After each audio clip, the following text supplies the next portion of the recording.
सार्थक पहल बदलाव हमसे है में सभी का एक बार पुनः स्वागत है।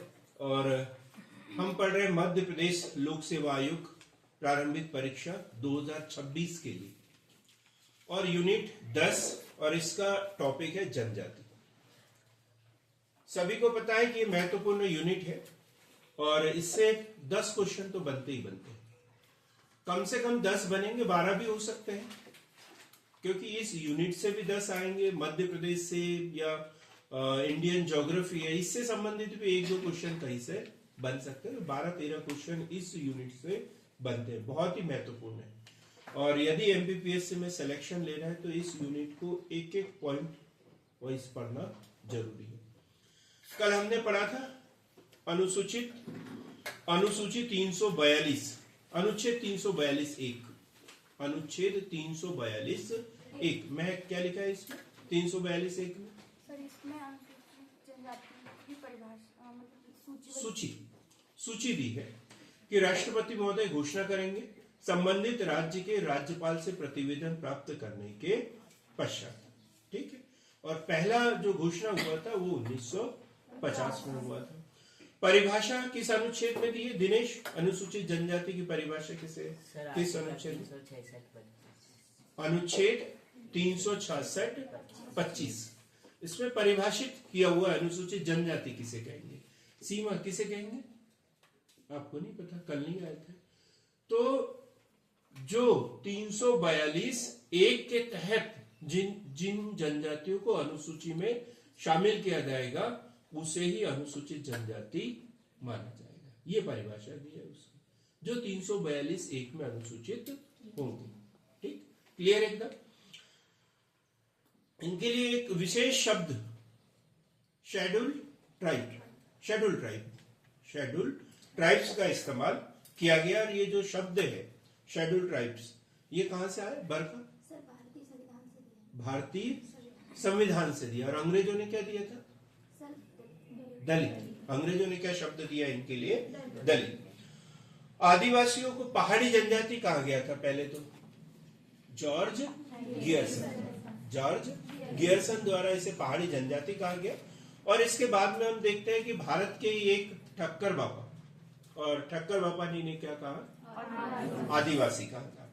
ठक्कर बाबा। जनजातियों का पितृ पुरुष किसे कहते हैं? ठक्कर बाबा को कहते हैं। बहुत बढ़िया। इनकी बुक का नाम क्या है? ठक्कर बाबा ने एक बुक लिखी है, उस बुक का नाम क्या है? ट्राइब्स से शुरुआत होती है, tribes of India 1950। Tribes of India 1950। जनजातियों के ऊपर एक और विदेशी ने बहुत अधिक अध्ययन किया है। मनीष आप बताएं क्या नाम है उसका? विदेशी की बात कर रहे हैं। एक तो जॉर्ज गियर्सन पढ़ा अपन ने, और दूसरा नाम क्या? बेरियर एल्विन। और उनकी 2 बुक है, मूरिया और उसका घोटुल। मूरिया और उनका घोटुल। और दूसरा है द बैगास। अनिल कुमार कब लिखी द बैगास बुक? कब लिखी? 1939 में सर। 1939। बहुत ही शानदार, बहुत बढ़िया। जनजाति शोध तथा विकास केंद्र की स्थापना, नया क्वेश्चन है, शायद कल छूट गया हो। जनजाति शोध तथा विकास केंद्र की स्थापना कहां की गई थी? कहां की गई? जनजाति शोध तथा विकास केंद्र स्थापना तो 1954 में, वर्तमान में ये भोपाल में है। और शुरुआत कहां हुई थी इसकी? छिंदवाड़ा में। एक और है महत्वपूर्ण क्वेश्चन, मध्य प्रदेश आदिवासी वित्त तथा विकास निगम। इंपॉर्टेंट क्वेश्चन है। मध्य प्रदेश आदिवासी वित्त तथा विकास निगम की स्थापना 1954।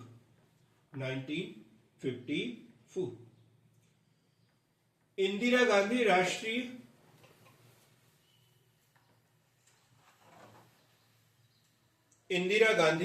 राष्ट्रीय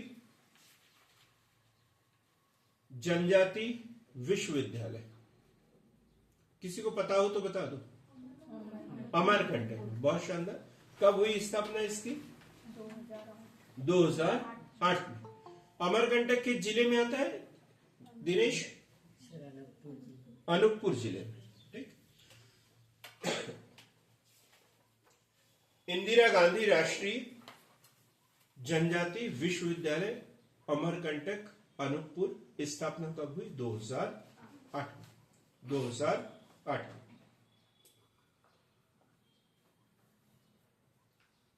आदिवासी एवं हरिजन कल्याण विभाग, आदिवासी एवं हरिजन कल्याण विभाग,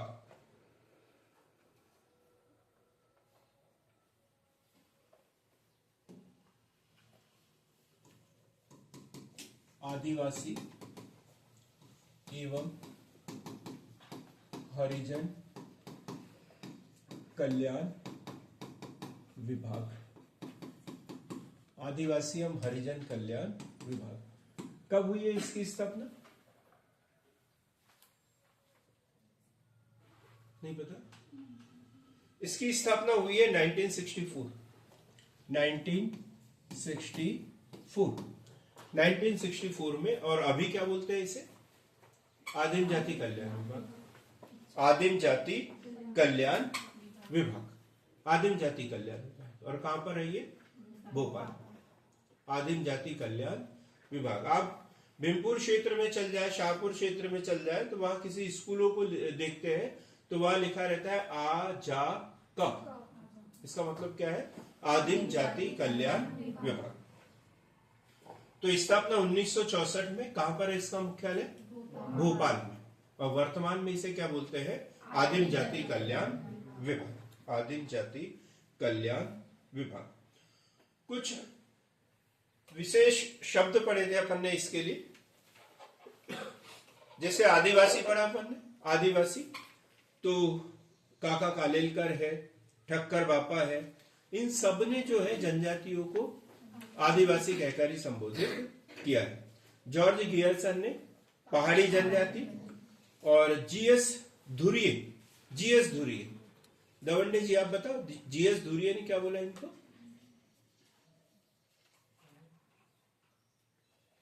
जीएस धुरिये ने आदिवासियों को क्या बोला? प्रियंका बता। पिछड़ा हिंदू का होता है। आपको नहीं पता होगा क्योंकि आप पिछड़े ही हो शैक्षिक दृष्टिकोण से। तो पिछड़ा हिंदू कहा था है।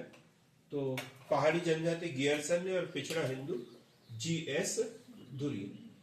विलीन मानवता शब्द किसने इस्तेमाल किया था इनके लिए? पूजा। विलीन मानवता, दास एंड दास नहीं, सही, दास एंड दास, विलीन मानवता।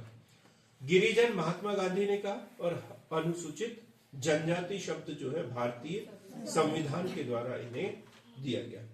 मध्य प्रदेश में अनुसूचित जनजातियों की संख्या पढ़ी अपन ने, तो 2003 से पहले 46 थी, लेकिन 2003 से धनेश्वरी कितनी है? 43 है। कौन सी 3 जनजातियों को बाहर किया है? कीर, मीना और पारधी। कीर, मीना और पारधी। दीपा आप बताइए, इधर वाली 3 विशेष पिछड़ी जनजातियां मध्य प्रदेश में। बेगा, भारिया और शहरिया। मध्य प्रदेश में अनुसूचित जनजातियों की संख्या कितनी है आप बताएं? जनसंख्या कल पढ़ा था इसको। अनुसूचित जनजातियों की संख्या और प्रतिशत, दोनों चीजें पढ़ी थी। नेहा आप बताइए।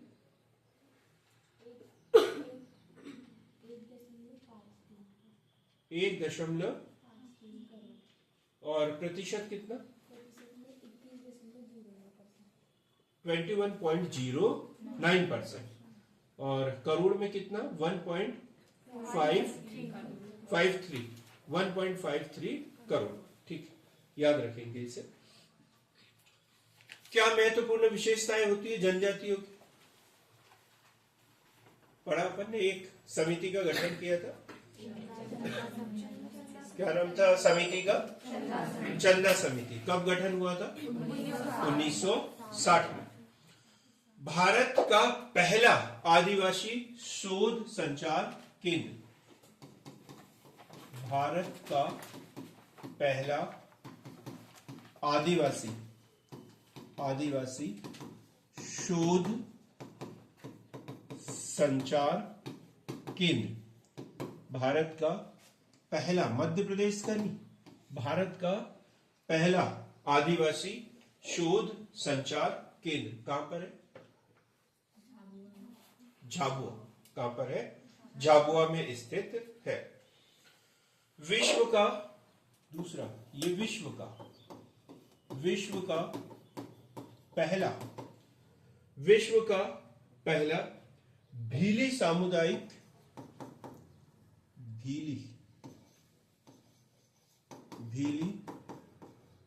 सामुदायिक रेडियो केंद्र, विश्व का पहला या प्रथम या सर्वप्रथम भीली सामुदायिक रेडियो केंद्र। ये कहां पर है? अलीराजपुर। एक पत्रिका निकलती है मध्य प्रदेश शासन की ओर से, क्या नाम है पत्रिका का? पीछे, सबसे पीछे वाली प्रियंका बताएगी पत्रिका का नाम। 1980 से निकल रही, वान्या नहीं, वन्य है। प्रदेश में वर्ष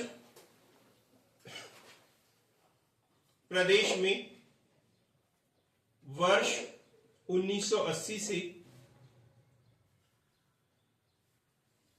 वन्य पत्रिका का प्रकाशन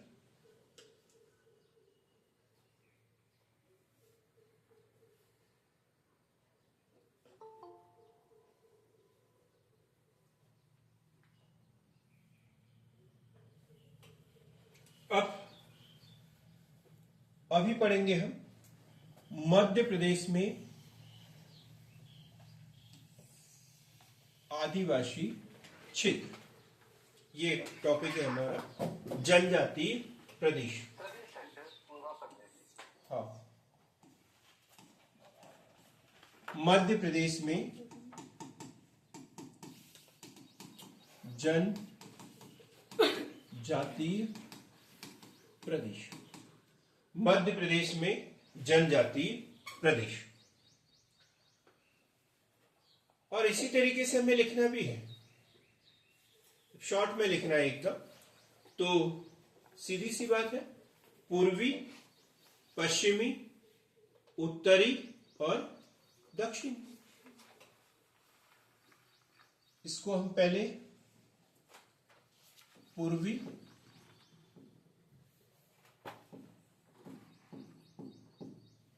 पश्चिमी, उत्तरी और ये दक्षिण, 4 भागों में बांट लेंगे।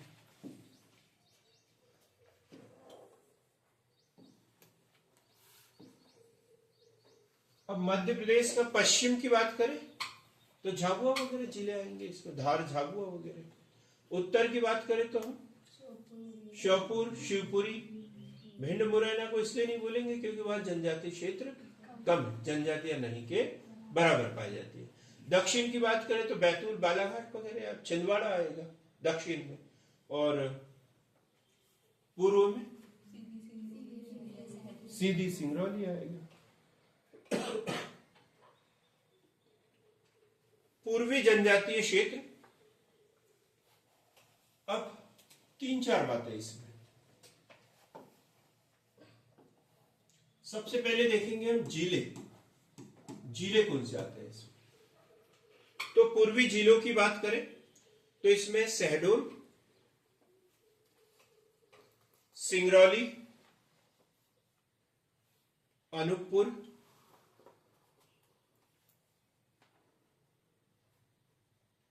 उमरिया,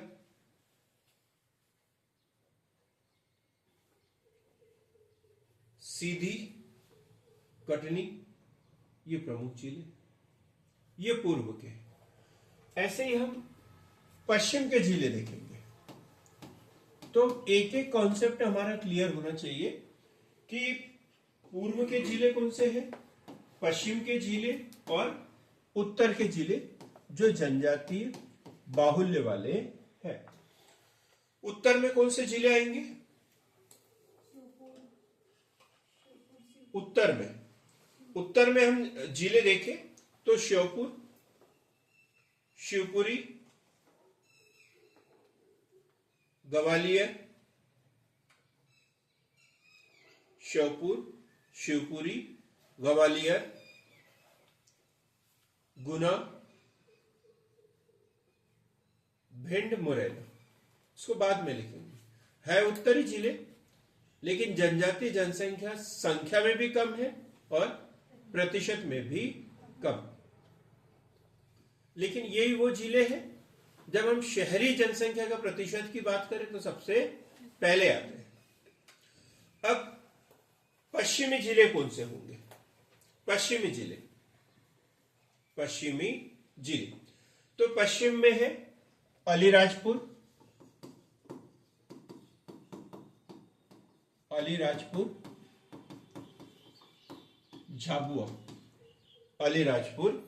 झाबुआ, बड़वानी, धार,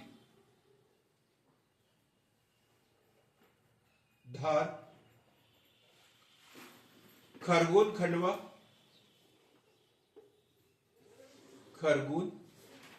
खंडवा, बुरहानपुर,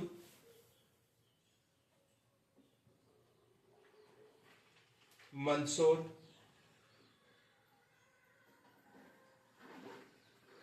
रतलाम,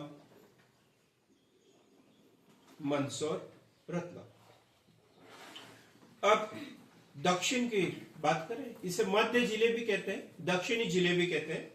और दक्षिण में है डिंडोरी,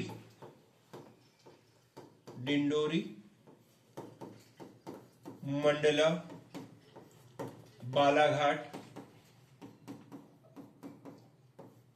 छिंदवाड़ा, सिवनी, बैतूल, होशंगाबाद। ये कौन से जिले हैं? दक्षिणी जिले। तो याद रखेंगे बराबर।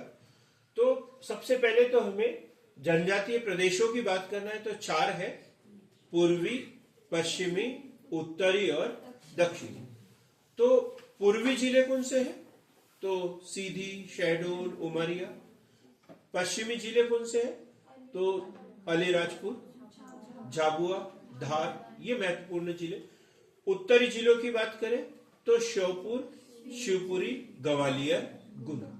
दक्षिण की बात करें तो डिंडोरी, मंडला, बालाघाट, छिंदवाड़ा, सिवनी, बैतूल, होशंगाबाद। अब हम प्रमुख जनजातियों की बात करें। जनजातियां, कौन सी जनजातियां यहां पर पाई जाती है? तो हर क्षेत्र की जनजाति कुछ विशेष जनजाति है यहाँ पे। जैसे पूर्वी क्षेत्र में गोंड एक ऐसी जनजाति है जो पूरे मध्य प्रदेश में क्या पूरे भारत में समान रूप से पाई जाती है। तो यहां पर गोंड, कोल, बैगा, गोंड, कोल और बैगा, गोंड, कोल और बैगा। और यहां की जनजातियां देखें, पश्चिमी क्षेत्र की जनजातियां। तो पश्चिमी क्षेत्र की जनजातियों में भील, भिलाला, कोरकू, भील, भिलाला और कोरकू, भील, भिलाला, कोरकू। उत्तरी जनजातियां, उत्तर में तो एक ही है, कौन सी है? सहरिया। चाहे शिवपुरी की बात करें, गुना की बात करें हम, या श्योपुर की बात करें, ग्वालियर की बात करें, तो मुख्य जनजाति के रूप में यहां पर सहरिया मिलेगी। और दक्षिण में दक्षिण में गोंड, कोरकू, कोरकू, भारिया, छिंदवाड़ा में भारिया जनजाति पाई जाती है। ठीक, भारिया। गोंडों की एक शाखा है प्रधान, ये सबसे ज्यादा पाई जाती है यहां पर, प्रधान और बैगा, बैगा। तो ये प्रमुख जनजातियां। तो 4 प्रदेश हैं और चारों में अलग अलग जिले हमने पढ़े और अलग अलग जनजातियां पढ़ी वहां की। पूर्वी प्रदेश की बात करें तो ये 14% जनजातियां यहां निवास करती है मध्य प्रदेश की। पूर्वी प्रदेश में कितना? 14% जनजाति। मध्य प्रदेश की जितनी जनजातियां है उसका 14% कहां निवास करता है? पूर्वी क्षेत्र में। और यदि हम उत्तरी क्षेत्र की बात करें तो उत्तरी क्षेत्र में कितने प्रतिशत? बहुत कम, सबसे कम एक ही जनजाति पाई जाती है उत्तरी क्षेत्र में, और वो कौन सी है? शहरिया। तो लगभग 2% से भी कम, 2% से भी कम। यहां सहरिया है, सहरिया के अलावा पनिका, खैरवार ये जनजाति पाई जाती है। सहरिया के साथ साथ पनिका, खैरवार आदि जनजाति पाई जाती है, 2% से भी कम। उसी प्रकार पश्चिमी क्षेत्र, पश्चिमी क्षेत्र, और यहां पर लगभग 1/3 अर्थात 36.27 पश्चिमी क्षेत्र में कितना? 36.27%। दक्षिणी क्षेत्र 23.28%, 23.28%। अब देखो यहां क्वेश्चन बन सकता है, 4 क्षेत्र है तो सबसे कम अनुसूचित जनजाति किस क्षेत्र में पाई जाती है? किस प्रदेश में पाई जाती है? तो उत्तरी प्रदेश में। और सबसे अधिक अनुसूचित जनजाति किस प्रदेश में पाई जाती है? तो वो है पश्चिमी प्रदेश। चूंकि हम दक्षिणी प्रदेश में आते हैं और यहां पर देखो तो जनजाति बाहुल्य क्षेत्र भी है, तो हमें ऐसा लग सकता है कि दक्षिणी प्रदेश होगा, लेकिन कौन सा है? पश्चिमी प्रदेश। अब वहां देखेंगे सबसे अधिक अनुसूचित जनजाति किस जिले में पाई जाती है? धार। और धार कहाँ आता है? पश्चिमी प्रदेश में। सीधी सी बात है एकदम। तो सबसे बड़ा जो है जनजाति वाला प्रदेश कौन सा है? पश्चिमी प्रदेश, पश्चिमी प्रदेश। अब शहडोल जो है पूर्वी जनजातीय प्रदेश में सबसे अधिक जनसंख्या वाला जिला, तो वो है शहडोल। 47.7% यहां पे जनसंख्या पाई जाती है।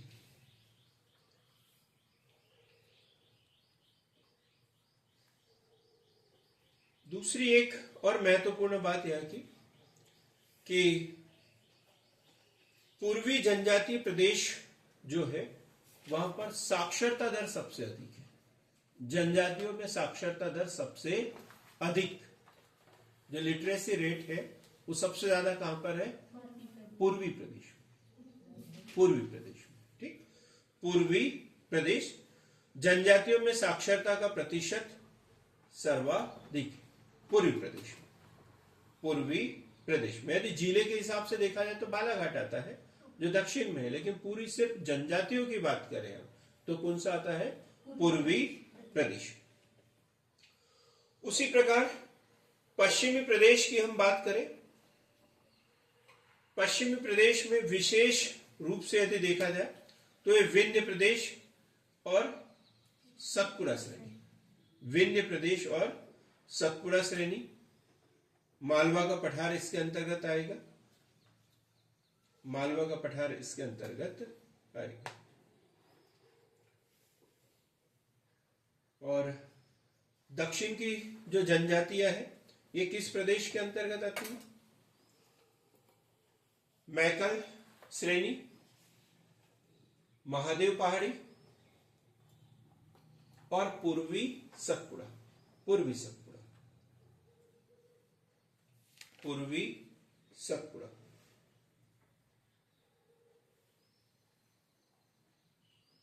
पूर्वी सतपुड़ा। अब हम दूसरे तरीके का विभाजन देखेंगे। ये जनजातीय प्रदेश के आधार पर है। अब क्षेत्र के आधार पर यदि हम देखें, क्षेत्र के आधार पर जनजातियों का वितरण। क्षेत्र के आधार पर, क्षेत्र के आधार पर जनजातियों का वितरण। क्षेत्र के आधार पर जनजातियों का वितरण। तो अब हम क्षेत्र देखें, जैसे हम बोलते ही है मालवा है, बुंदेलखंड है, या फिर इधर नीचे निमाड़ क्षेत्र है। तो ये क्षेत्र के आधार पर जनजातियों का वितरण। तो सबसे पहले हम देखेंगे मालवा क्षेत्र।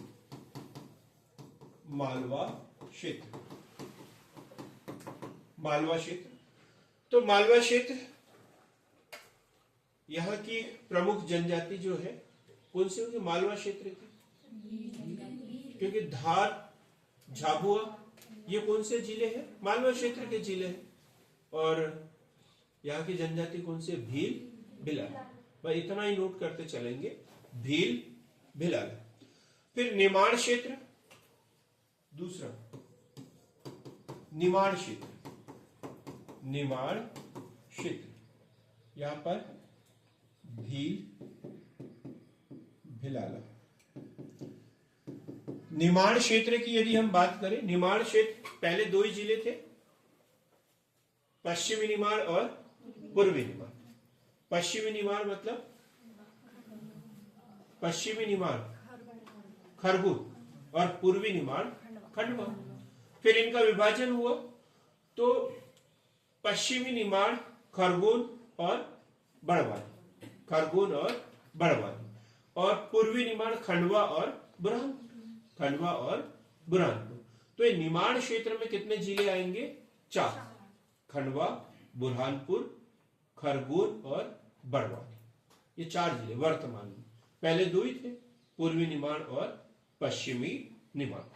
और यहाँ की जो निमाड़ क्षेत्र की जनजाति है, चूंकि खरगोन की बात करें, बड़वानी की बात करें, तो ये किससे लगा हुआ है? ये किससे लगा है? मालवा से लगा हुआ है। तो भील जनजाति वहां पर भी पाई जाएगी, संक्रमणशील क्षेत्र है ये। तो यहां पर भील, कोरकू, गोंड। कोरकू जनजाति के दृष्टिकोण से देखा जाए तो खंडवा जिला सबसे बड़ा है। तो भील, कोरकू, गोंड। खंडवा जिले में निमाड़ क्षेत्र में कौन सा? भील, कोरकू, गोंड। चंबल क्षेत्र की बात करें, चंबल क्षेत्र, चंबल क्षेत्र, चंबल क्षेत्र। और चंबल क्षेत्र मतलब मध्य भारत का पठार, मध्य प्रदेश का उत्तरी हिस्सा। और यहां की जनजातियां है, अभी थोड़ी देर पहले ही बता दिया था, सहरिया, खैरवार, पनिका। ये तीनों जनजाति यहां पाई जाती है, सहरिया, खैरवार और पनिका। इसी से लगा हुआ एक क्षेत्र है बुंदेलखंड क्षेत्र। बुंदेलखंड क्षेत्र, बुंदेलखंड क्षेत्र, बुंदेलखंड क्षेत्र। कौन सी जनजाति पाई जाएगी यहां पर? बुंदेलखंड क्षेत्र में सौर, बंजारा और सहरिया नहीं पाई जाएगी वहां पर। तो मुख्य जनजाति सहरिया, मुख्य जनजाति सहरिया। फिर जो आप लोग बोल रहे थे, कोटवार एक जनजाति पाई जाती है यहाँ पे। इसके अलावा कम मात्रा में कोल भी पाए जाते हैं इधर।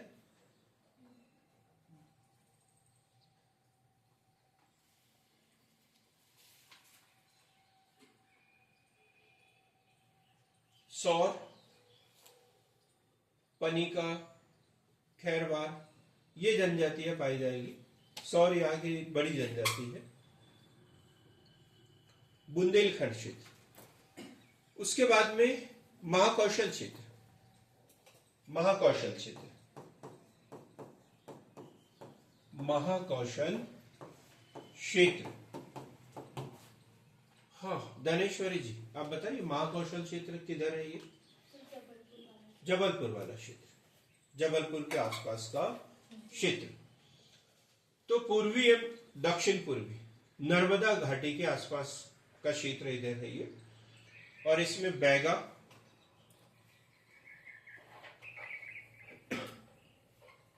गोंड, भारिया, कोरकू, बैगा, गोंड, भारिया, कोरकू, ये जनजाति पाई जाती है। तो देखो क्षेत्र के आधार पर अपन ने देखा, क्षेत्र के आधार पर या अंचल के आधार पर कितने 5 क्षेत्र पढ़े अपन ने। तो सबसे पहला मालवा क्षेत्र, मालवा क्षेत्र में कौन सी? भील, भिलाला। निमाड़ क्षेत्र भील, कोरकू, गोंड। चंबल क्षेत्र में सहरिया, खैरवार, पनिका। बुंदेलखंड क्षेत्र में सहरिया, कोदवार, सहरिया, सौर। कौन सी? सौर, सौर जनजाति या बड़ी जनजाति। बघेलखंड क्षेत्र में कोल, ये लिखा नहीं शायद, लिखेंगे इसे बघेलखंड क्षेत्र। बघेलखंड क्षेत्र कौन सा है? पूर्वी, पूर्वी में कौन सा? कोल, बैगा जनजाति। यहाँ पर रीवा पन्ना का पठार, सोन नदी वाला क्षेत्र, ये पूछना चाह रहा था। बघेलखंड, रीवा पन्ना का पठार या सोन नदी घाटी वाला क्षेत्र। और यहाँ पर कोल, बैगा, गोंड जनजाति मुख्य रूप से पाई जाती है। और महाकौशल क्षेत्र में कौन सा? बैगा, गोंड, भारिया, कोरकू।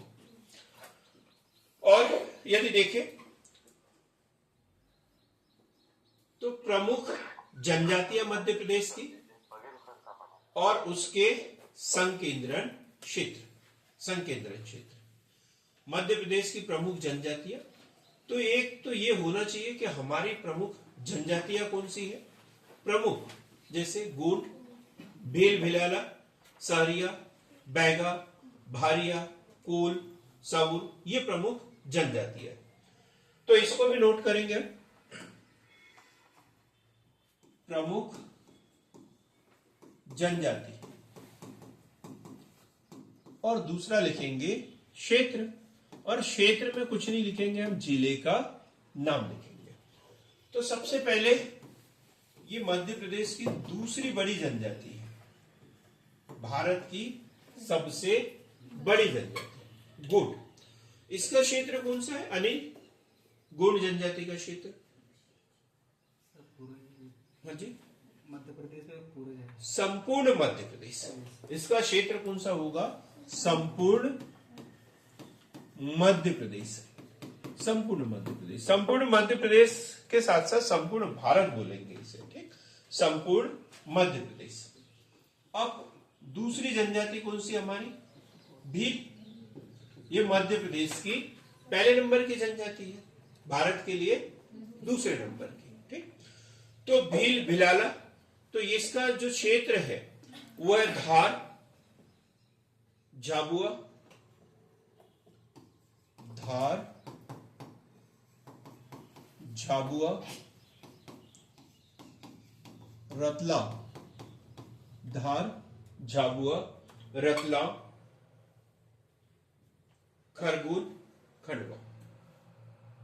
धार, झाबुआ, रतलाम, खरगोन, खंडवा। गोंड जनजाति संपूर्ण मध्य प्रदेश, ये भारत की सबसे बड़ी जनजाति, मध्य प्रदेश की दूसरे नंबर की बड़ी जनजाति। भील, भिलाला मध्य प्रदेश की सबसे बड़ी जनजाति, भारत के दृष्टिकोण से दूसरे नंबर की बड़ी जनजाति। मध्य प्रदेश में कहां पाई जाती है भील, भिलाला? तो मध्य प्रदेश में धार, झाबुआ, रतलाम, खरगोन, खंडवा। मतलब 2 क्षेत्र हो गए, 2 क्षेत्र हो गए इनके। मनीष, कौन कौन से 2 क्षेत्र, 2 अंचल? मालवा और निमाड़, मालवा और निमाड़। अंचल के आधार पर भी पढ़ा, तब भी अपन ने दोनों पढ़े थे। अब सहरिया जनजाति तीसरे नंबर पे पढ़ेंगे हम। सहरिया,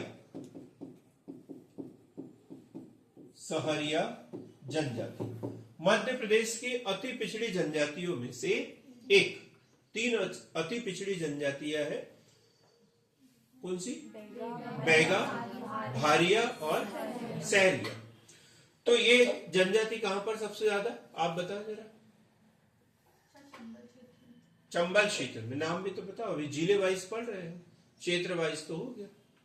सहरिया जनजाति शिवपुरी, श्योपुर, गुना, 3 जिले बताए थे। तो लिखेंगे इसमें सहरिया के लिए शिवपुरी, ग्वालियर, श्योपुर,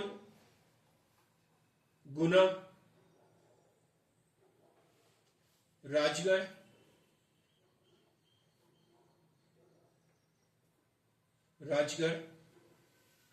विदिशा,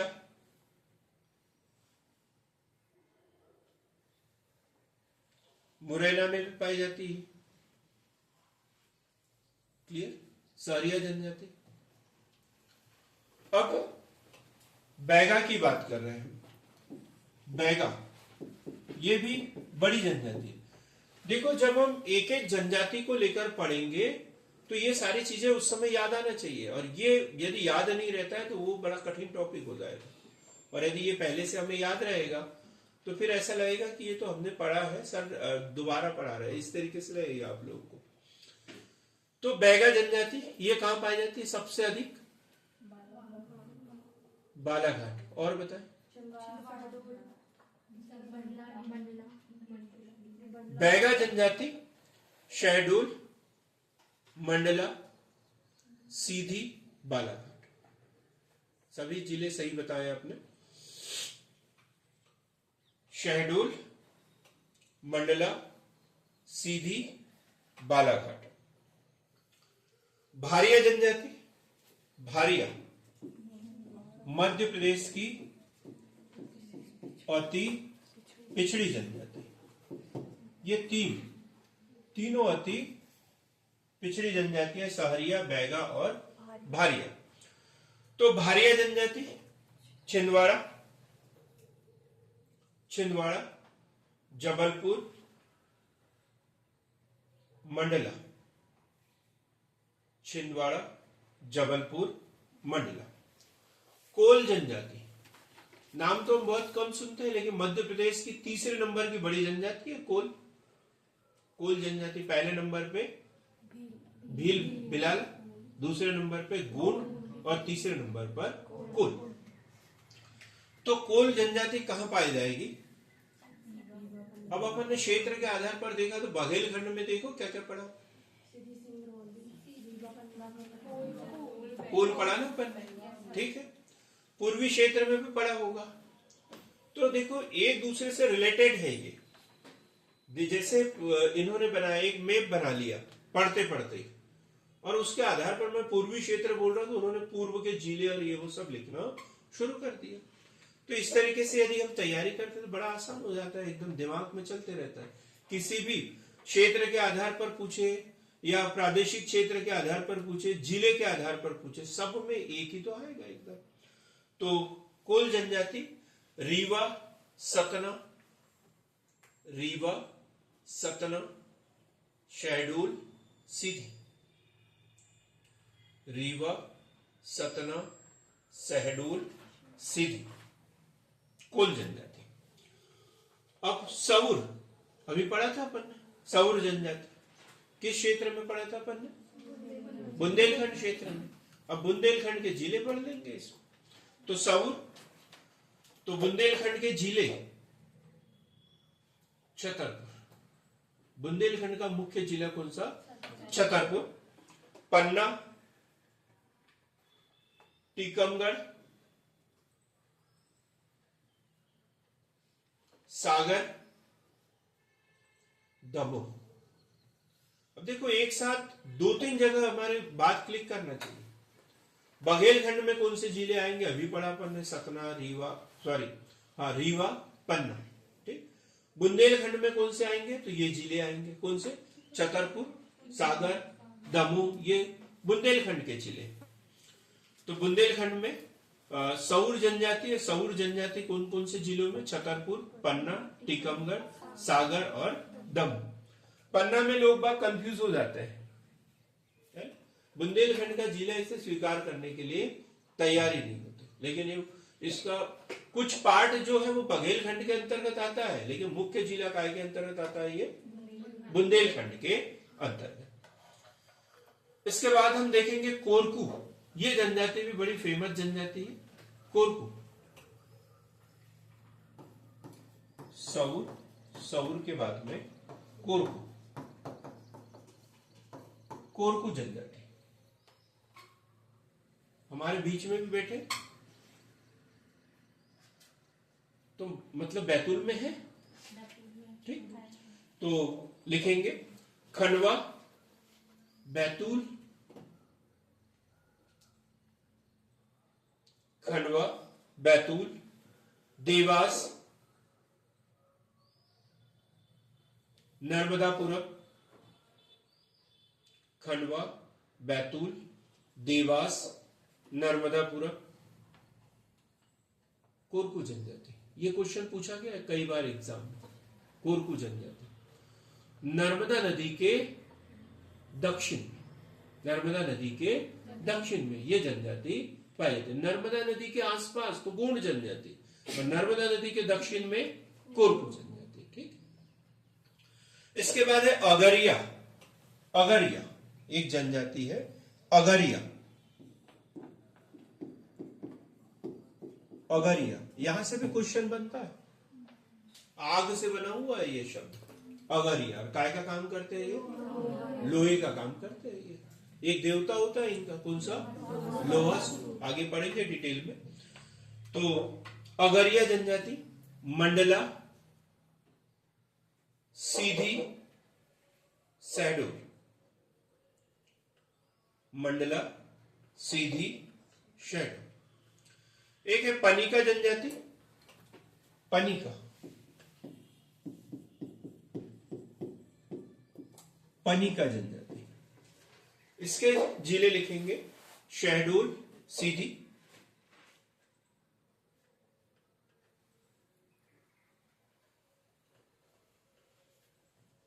खैरवार जनजाति के बारे में लिखेंगे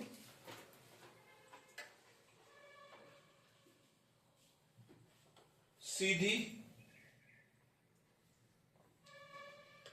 शहडोल,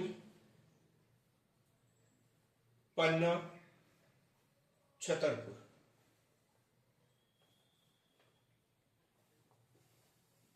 सीधी, शहडोल, पन्ना, छतरपुर। तो देखो प्रमुख जनजातियों की हमने चर्चा की है कि गोंड जनजाति संपूर्ण मध्य प्रदेश में पाई जाती है। भेल भिलाला जो है धार, झाबुआ, रतलाम, खरगोन, खंडवा में पाई जाती है। सहरिया जनजाति शिवपुरी, ग्वालियर, गुना, विदिशा, राजगढ़, श्योपुर और मुरैना। एक जिला कौन सा, मुरैना। बैगा जनजाति शहडोल, मंडला, सीधी, बालाघाट। भारिया जनजाति जबलपुर, मंडला, शहडोल, छिंदवाड़ा इसमें पाई जाती है। कोल जनजाति, भारिया जनजाति मुख्य रूप से छिंदवाड़ा में ही पाई जाती है, इसके बाद में दूसरे जिले आते हैं। कोल, सतना, रीवा, शहडोल, सीधी। कोरकू जनजाति पढ़ी अपन ने खंडवा, बैतूल, देवास, नर्मदापुरम, होशंगाबाद जिसे कहेंगे। खैरवार जनजाति सीधी, शहडोल, पन्ना, छतरपुर। अब हम बात करते हैं मध्य प्रदेश में जनजातीय जनसंख्या। कल पढ़ चुके हैं, फिर भी एक बार देखेंगे तो 1,53,16,784। हमें इतना डिटेल में पढ़ने की जरूरत नहीं है। 1.53 करोड़, 1.53 करोड़। और प्रतिशत में कितना है, 21.09। तो जनसंख्या 1.53 करोड़। और कुल जनसंख्या में, कुल जनसंख्या का प्रतिशत तो 21.09%। 21.09%। ये दोनों आंकड़े मध्य प्रदेश के लिए हैं। भारत से इसकी कोई तुलना नहीं, भारत से इसकी कोई तुलना नहीं है। अब जनसंख्या जो 1.1 करोड़ 53 लाख है, दूसरे किसी भी राज्य में इतनी अधिक जनसंख्या नहीं है, तो जनसंख्या के दृष्टिकोण से ये प्रथम राज्य, कुल जनसंख्या के दृष्टिकोण से, लेकिन प्रतिशत के दृष्टिकोण से 13वां राज्य। लिंगानुपात की बात करें, लिंगानुपात लिंगानुपात क्या होता है? प्रति 1000 पुरुषों के पीछे महिलाओं की संख्या, प्रति 1000 पुरुषों के पीछे महिलाओं की संख्या। तो लिंगानुपात कितना है? 984, 984। और सर्वाधिक जो लिंगानुपात है वो बालाघाट, सर्वाधिक लिंगानुपात बालाघाट में।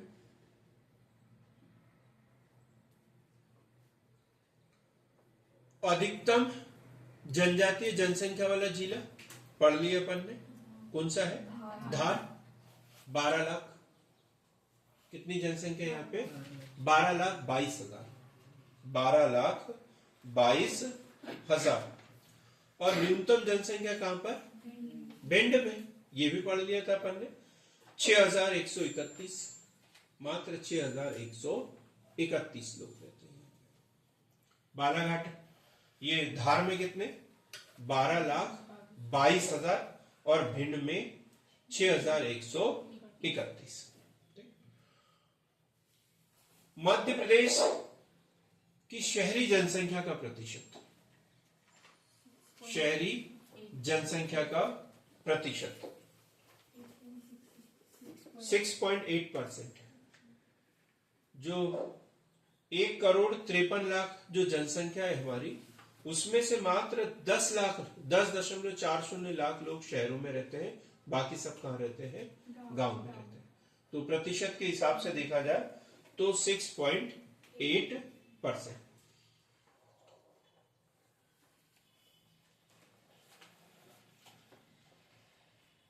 भारत और मध्य प्रदेश की यदि हम तुलनात्मक अध्ययन करें तो इसको देख लेते हैं, ये महत्वपूर्ण क्वेश्चन साबित होगा। अनुसूचित जनजाति, एक तरफ लिखेंगे हम भारत और तुलनात्मक अध्ययन करेंगे उसका मध्य प्रदेश। मध्य प्रदेश आधार भी लिख सकते हैं,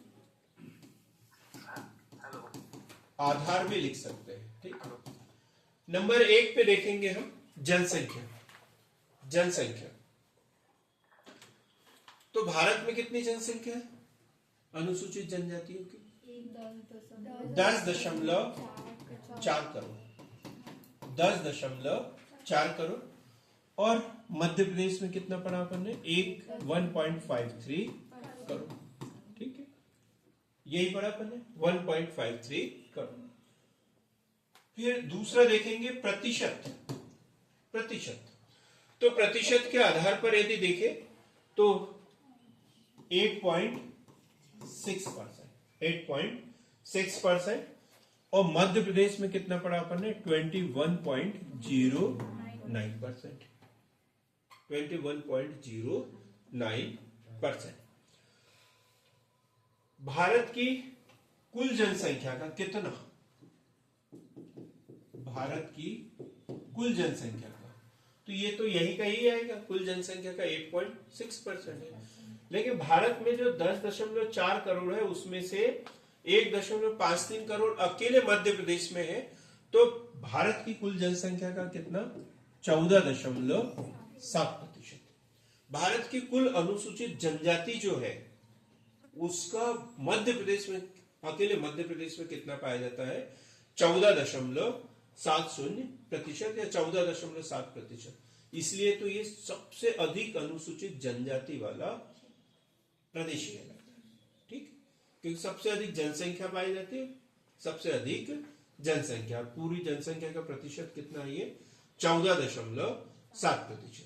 अब हम मेघालय की बात करें, लक्षद्वीप की बात करें, या अनुसूचित जनजाति की जनसंख्या बहुत अधिक है, लेकिन वो अपने स्तर पर प्रतिशत में भी ज्यादा 80%, 85% देखेंगे। भारत के कुल जनसंख्या के संदर्भ में देखेंगे तो 3%, 4% ही वहां देखने को मिलेगी। 3%, 4% ही देखने को मिलेगी। यहाँ करोड़ों में, वहां पर लाखों में, वहां पर लाखों में है। ग्रामीण जनसंख्या,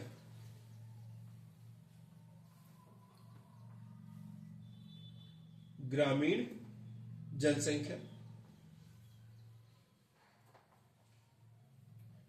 ग्रामीण जनसंख्या तो जितनी भी जनसंख्या है तो वो लगभग सब कौन से क्षेत्र में, ग्रामीण क्षेत्र में। भारत की जो जनसंख्या है उसका 90% गांव में पाया जाता है, 90% गांव में पाया जाता है। ये जो 10.4 करोड़ है, इसका 90% मतलब 9 करोड़ से अधिक जनसंख्या ग्रामीण क्षेत्रों में पाई। क्योंकि पूरे भारत के दृष्टिकोण से मध्य प्रदेश एक पिछड़ा हुआ राज्य है, तो यहां पर और अधिक ज्यादा जनसंख्या ग्रामीण क्षेत्रों में पाई जाएगी, 90 से ज्यादा। तो कितना प्रतिशत? 92%, 92% जो जनसंख्या है वो ग्रामीण क्षेत्रों में पाई जाती है। भारत की अनुसूचित जनजाति का 90% ग्रामीण क्षेत्रों में, और मध्य प्रदेश की अनुसूचित जनजाति का 92% ग्रामीण क्षेत्र में पाया जाता है। शहरी जनसंख्या अपने आप निकल गई, भारत का 10% और मध्य प्रदेश का 8%। भारत की कुल जनसंख्या का 10% शहरी क्षेत्र में रहेगा और मध्य प्रदेश की कुल अनुसूचित जनजाति का 8% जो है वो शहरी क्षेत्र में रहेगा। दशकीय वृद्धि दर, दशकीय वृद्धि दर, दशकीय वृद्धि दर, दशकीय वृद्धि दर मतलब इससे पहले जनगणना, हम 2011 की जनगणना को आधार मान के अध्ययन कर रहे हैं, तो उससे पहले कब हुई होगी? 2001 में।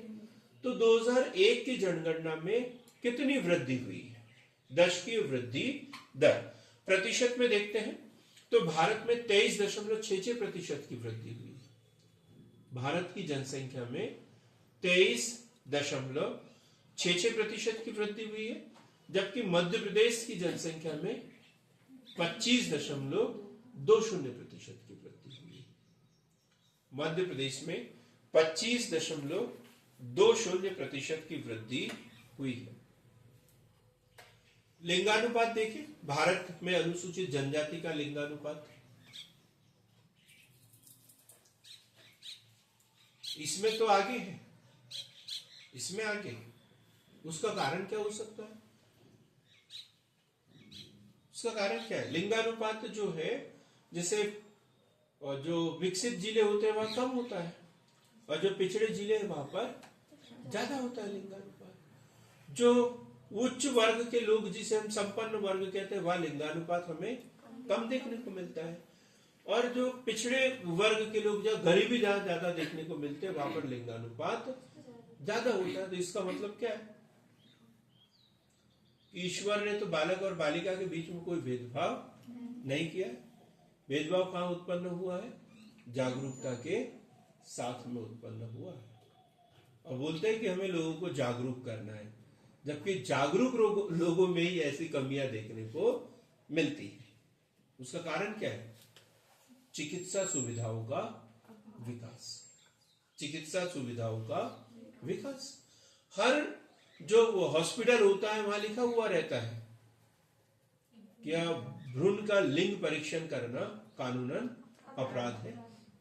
क्यों? क्योंकि ऐसा करते होंगे लोग, इसलिए इसे अपराध घोषित किया। तो ये ढेर सारी बातें हो सकती है, लेकिन चूंकि ये जनजाति ग्रामीण क्षेत्रों में रहती है, पिछड़ी हुई है, आय इनकी कम है, तो इन सुविधाओं का लाभ लेने में असमर्थ है, सुविधाओं का लाभ लेने में असमर्थ है, इसलिए लिंगानुपात ज्यादा है, अधिक है। तो भारत में लिंगानुपात 990 और मध्य प्रदेश में 984। 984 भारत में लिंगानुपात कितना? 990 और मध्य प्रदेश में 984। अब हम देखते हैं साक्षरता दर। साक्षरता दर, साक्षरता दर किसे कहते हैं? साक्षर, सीमा बताएगी। साक्षर किसे कहते हैं? जिसे अक्षरों का ज्ञान, अल्फाबेट जिसे आते हो, हिंदी के हो, इंग्लिश के हो, उर्दू के हो, अरबी, फारसी, मतलब किसी भी एक भाषा को उसे पढ़कर लिखते आना चाहिए। और उसकी उम्र जो है 7 वर्ष या उससे अधिक होनी चाहिए, बस यही शर्त है। 7 वर्ष या उससे अधिक आयु के वे सभी बालक बालिकाएं, महिला पुरुष जिनको किसी भी एक भाषा में पढ़कर लिखना आता है, साक्षर कहलाता है। ये जनगणना में परिभाषा दी गई है, उसकी परिभाषित किया हुआ है। तो साक्षरता जैसे लिंगानुपात तो ज्यादा है, लेकिन साक्षरता नेहा कम होगी या अधिक होगी? सरल क्वेश्चन।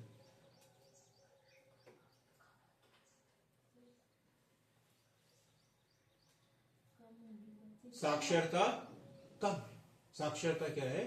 कम है। क्यों कम है? कि दूर दराज के क्षेत्र में आवागमन के साधनों का अभाव है, वहां पर जो सुविधाएं चाहिए, संचार की सुविधाएं, वो सब वहां पर उपलब्ध नहीं है। और ऊपर से ये सामाजिक रूप से पिछड़े हुए हैं, किसी भी बात को जल्दी स्वीकार करने के लिए तैयार नहीं है। तो साक्षरता दर जो है मध्य प्रदेश में जो साक्षरता दर है वो 59%।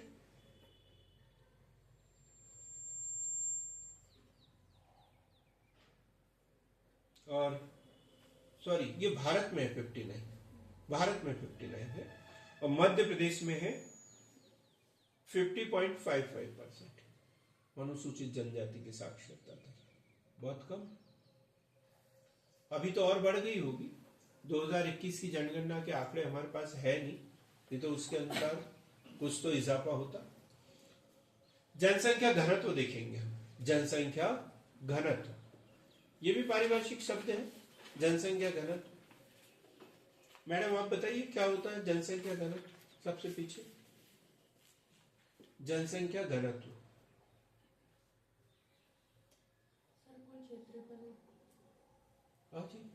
क्षेत्रफल के नहीं, हाँ प्रियंका आप बताओ जनसंख्या घनत्व।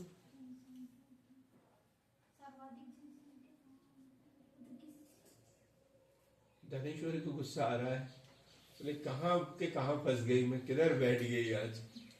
बोलो धनेश्वरी। कितना? 1 वर्ग किलोमीटर। इसको सही करने के लिए बस एक शब्द लगाना था, प्रति वर्ग किलोमीटर में रहने वाली जनसंख्या। 1 वर्ग किलोमीटर से नहीं निकालते क्योंकि ये औसत है। क्या ये औसत है? ये माइक्रो नहीं है, ये मैक्रो है। जैसे प्रति व्यक्ति आय होता है ना, तो प्रति व्यक्ति आय निकालने के लिए पहले अपने को कुल ज्ञात करना पड़ता है, तो वैसे ये भी मैक्रो की अवधारणा है, माइक्रो नहीं है। ठीक है, तो प्रति वर्ग किलोमीटर में रहने वाली जनसंख्या औसत है ये। तो कुल जनसंख्या बटे क्षेत्रफल, कुल जनसंख्या बटे क्षेत्रफल।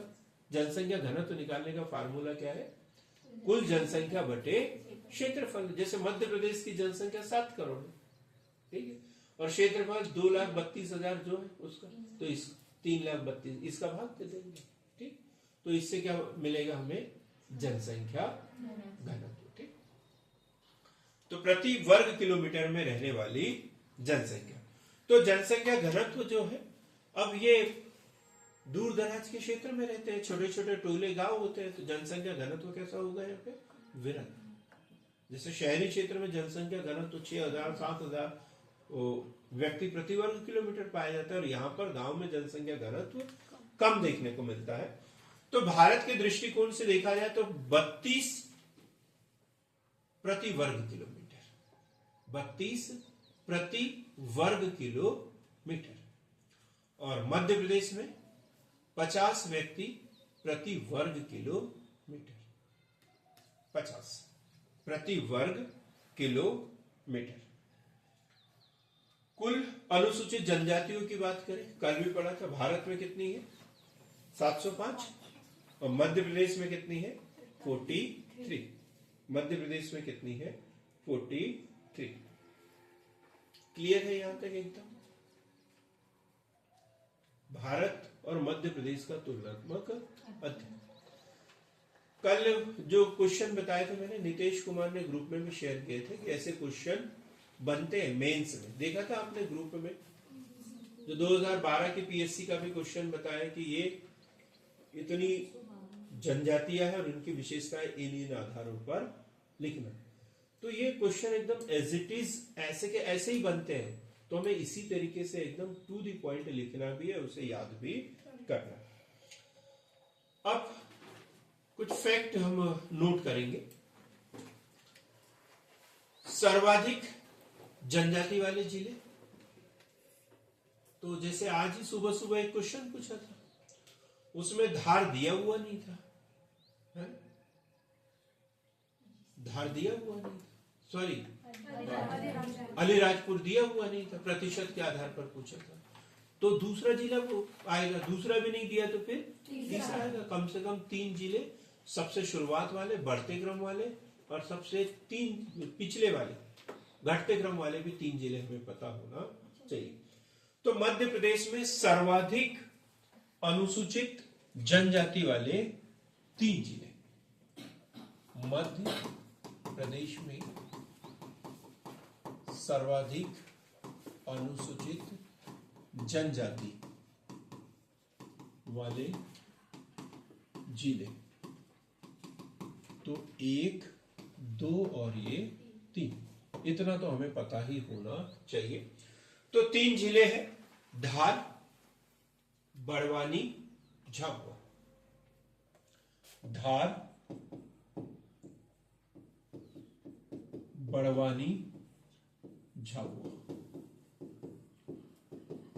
अब सोचो, धार नहीं दिया होता, बड़वानी दिया रहता तो यकीन ही नहीं करते उसके ऊपर, है? हम अलीराजपुर, डिंडोरी ऐसे जिलों के नाम याद किए हुए हैं।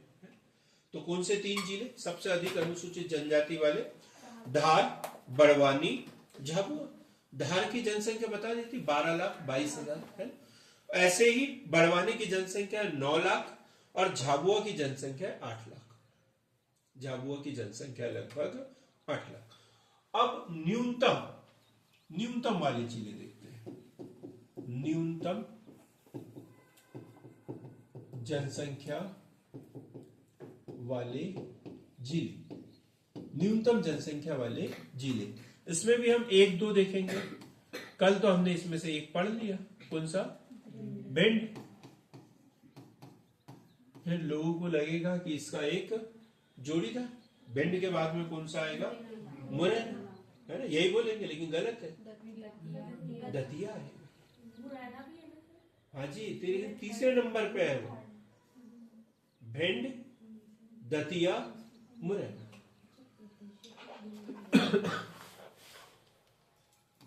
भिंड, दतिया, मुरैना। भिंड, दतिया, मुरैना, 3 जिले।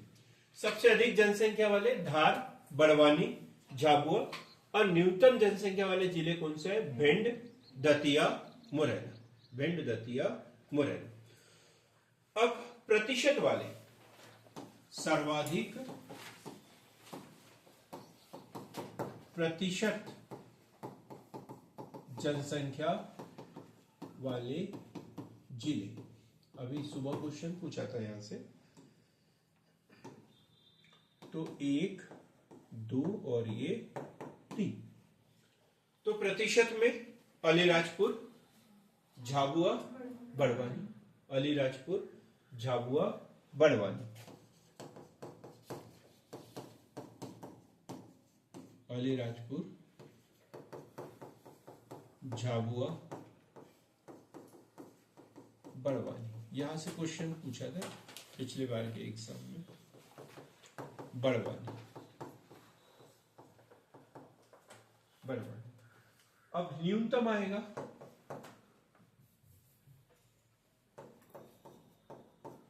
न्यूनतम प्रतिशत वाले जिले। तो यहां पर भी 1 2 3। अब सोच सकते हैं न्यूनतम प्रतिशत वाले जिले, तो भिंड आएगा इसमें। फिर जनसंख्या कम है तो प्रतिशत भी कम होगा। भिंड, मुरैना, दतिया। भिंड, मुरैना, दतिया। भिंड, मुरैना, दतिया।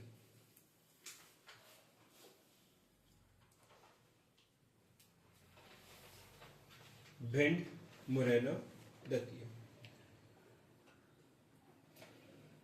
कितनी जनजाति है मध्य प्रदेश में? 43। पारधी जनजाति ये कहां पाई जाती थी? भोपाल, रायसेन, सीहोर जिले में, वैसे राजस्थान के। लेकिन इसे एक अधिसूचना द्वारा 8/1/2023 को अनुसूचित जनजाति की सूची से इसे हटा दिया गया। ठीक है। इसके अलावा कीर जो जनजाति है, कीर, ये भी एक बड़ी जनजाति थी। भोपाल, सीहोर, रायसेन जिलों में पाई जाती थी। लेकिन 8/1/2023 को इसे भी एक अधिसूचना द्वारा अनुसूचित जनजाति की सूची से हटा दिया। इसी प्रकार मीना जनजाति जो है, मीना, ये जनजाति कहां पाई जाती थी? विदिशा, है ना? विदिशा जिले के सिरोंज डिवीजन में पाई जाती थी। विदिशा जिले के सिरोंज जिले में पाई जाती थी और इसे भी विलोपित कर दिया गया है। बैगा जनजाति बड़ी जनजाति है। किस नंबर पे सूचित है ये? किस नंबर पे?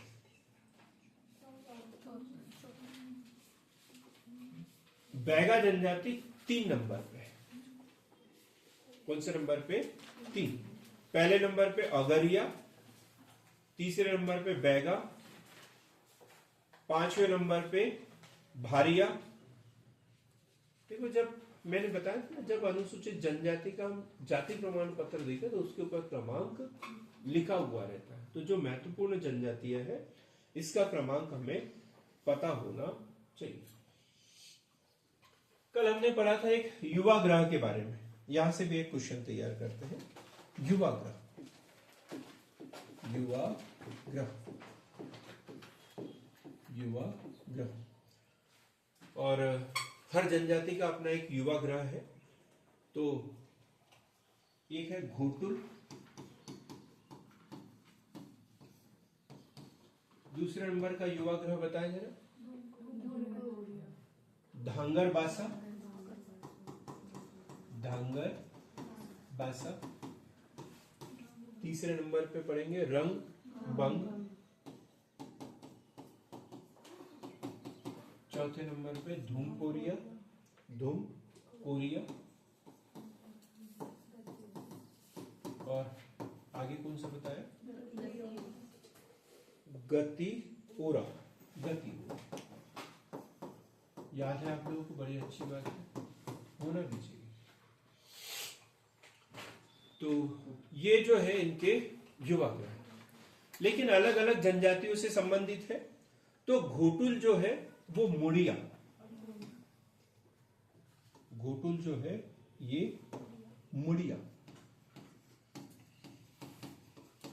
मुड़िया। और एक और जनजाति है वो है घोट, घोटुल, घोट। धांगर बासा ये भुइया, भुइया, भुइया जनजाति संबंधित। रंग रंग बंग भारिया जनजाति संबंधित। रंग बंग भारिया, भारिया जनजाति कहाँ रहती है? ये छिंदवाड़ा, भारिया जनजाति। धूम कोरिया जो है ये उराव जनजाति, वैसे मुख्य रूप से छत्तीसगढ़ क्षेत्र की है ये उराव जनजाति, उराव। और जो गतिओरा जो है ये मुंडा, ये उत्तराखंड की जनजाति है, मध्य प्रदेश में नहीं के बराबर, मुंडा जनजाति। तो ये युवाग्रह, घोटुल, मुड़िया व गोंड, धांगर भाषा, भुइया जनजाति, रंगबंग, भारिया जनजाति, धूमकोरिया, उराव जनजाति, गतिओरा, मुंडा जनजाति। यहाँ पर स्टेट के हिसाब से भी पूछ सकते हैं इसको, तो मैंने बता दिया उत्तराखंड, छत्तीसगढ़ और ये मध्य प्रदेश के, ठीक है। तो ऐसे सही जोड़ी में मिलाने के लिए स्टेट वाइज भी दे सकते हैं। सबसे बड़ी जनजाति अपन ने पढ़ लिया भील जनजाति, कितने प्रतिशत? मध्य प्रदेश की जनसंख्या का 39.08%। गोंड जनजाति दूसरे नंबर पे 33%। उसके बाद में कोल जनजाति 7.62%। कोल जनजाति 7.62%। चौथे नंबर पे कौन सी आएगी? सहरिया।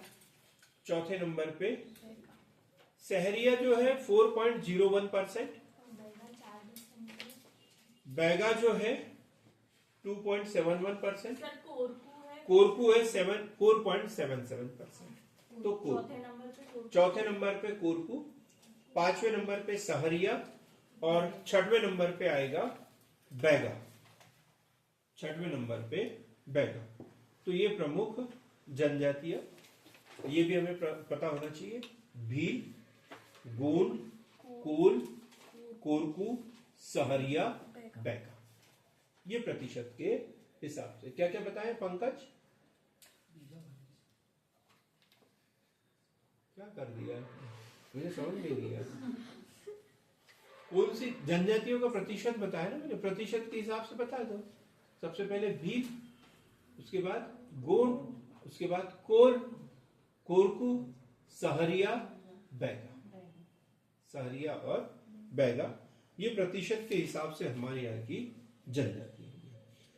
विशेष रूप से पिछड़ी जनजाति, विशेष रूप से कमजोर या पिछड़ी जनजाति।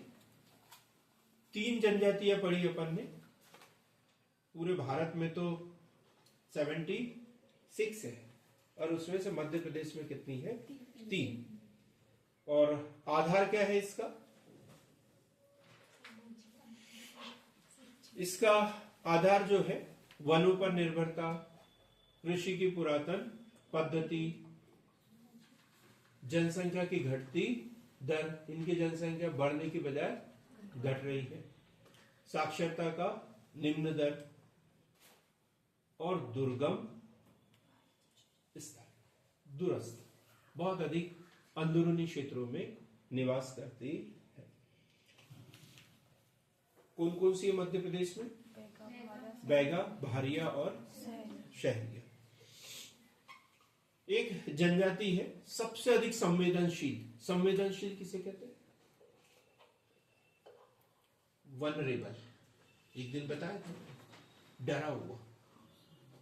मतलब वो संवेदनशील है, दूसरों को नहीं, कोई तकलीफ नहीं दे रहे हैं, वो डरे हुए एकदम, आम लोगों से बहुत डरते, एकदम अलग थलग रहते हैं। वो संवेदनशील जनजाति, वो है शम्पेन।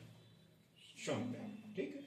तो जनजातियों में सबसे अधिक संवेदनशील समूह के रूप में अंडमान निकोबार द्वीप समूह की शम्पेन जनजाति, सेंटिनलीज जनजाति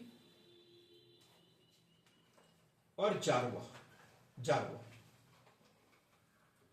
ये 3 जनजातियां अंडमान निकोबार द्वीप समूह की है सबसे अधिक संवेदनशील, शम्पेन, सेंटिनलीज और जारवा।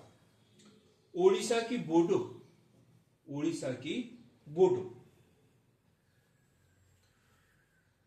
केरल की चोला, छत्तीसगढ़ की अभुजमाड़िया,